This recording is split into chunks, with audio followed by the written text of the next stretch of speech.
Hi hello അസ്സലാമു അലൈക്കും. Welcome to Bismilla curry world. ഇന്ന് ഞാൻ നിങ്ങൾക്ക് ഷെയർ ആക്കി തരുന്ന റെസിപ്പി ഒരു ഈസി മട്ടൺ കബാബാണ് കേട്ടോ. എൻ്റെ സ്റ്റൈലിൽ ഞാൻ എങ്ങനെയാണ് പ്രിപ്പയർ ചെയ്യുന്നതാണ് ഞാനിവിടെ കാണിക്കുന്നത്. അതിനായിട്ട് ഒരു 200 ഗ്രാം മട്ടൺ ഫ്ലഷ് മാത്രമായിട്ട് എടുക്കണം കേട്ടോ. അത് നന്നായിട്ട് മിക്സിയിലിട്ടിട്ട് നന്നായിട്ടൊന്ന് അരച്ചെടുക്കണം. അതിലേക്ക് കൊഴുപ്പൊക്കെ ഉണ്ടെങ്കിൽ ഒന്ന് മാറ്റി കൊടുക്കണം കേട്ടോ. ഞാനെടുത്തതിൽ കുറച്ച് കൊഴുപ്പൊക്കെ ആഡായിപ്പോയി. നിങ്ങളത് മാറ്റി കൊടുക്കാനായിട്ട് ശ്രദ്ധിക്കണം. അതുപോലെ തന്നെ ഇത് പച്ചക്ക് തന്നെ അരച്ചെടുക്കണം കേട്ടോ. കുക്ക് ചെയ്യേണ്ട ആവശ്യമൊന്നുമില്ല. ഇത് നന്നായിട്ട് അരച്ചെടുത്തിട്ടുണ്ട്. ഇതിലേക്ക് നമ്മൾ ഇഞ്ചി വെളുത്തുള്ളി പേസ്റ്റ് 1 to 1.5 സ്പൂൺ ചേർക്കാം. അതിനുശേഷം ആവശ്യത്തിനുള്ള ഉപ്പ് ഉപ്പ് ചേർത്ത് കൊടുക്കണം.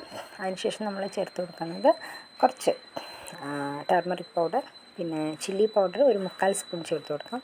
പിന്നെ ഒരു പിഞ്ച് ഗരം മസാല പൗഡർ. ഇത്രയും ചേർത്തിട്ട് നന്നായിട്ടൊന്ന് മിക്സാക്കി എടുക്കണം. ഈ മസാല ഈ മട്ടൺ നമ്മൾ മിക്സ് ചെയ്തില്ലേ, അതിൻ്റെ എല്ലാ ഭാഗത്തും എത്തുന്ന പോലെ നന്നായിട്ടൊന്ന് മിക്സാക്കി കൊടുക്കണം.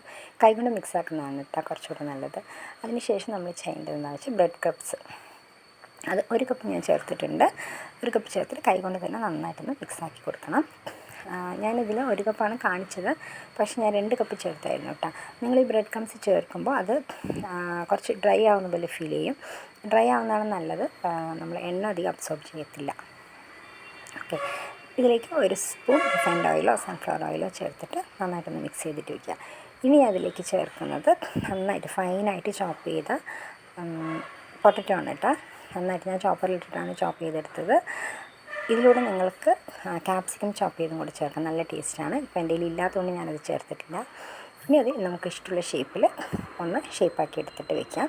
അതിനുശേഷം നമുക്ക് ഷാലോ ഫ്രൈ ആണ് ഞാൻ ചെയ്യുന്നത്. നന്നായിട്ട് ചൂടായ എണ്ണയിലിട്ടിട്ട് ഷാലോ ഫ്രൈ എടുത്താൽ മതി. ഡീപ്പ് ഫ്രൈ ചെയ്യേണ്ട ആവശ്യമില്ല, കാരണം ഇത് പെട്ടെന്ന് കുക്കായി കിട്ടും കേട്ടോ.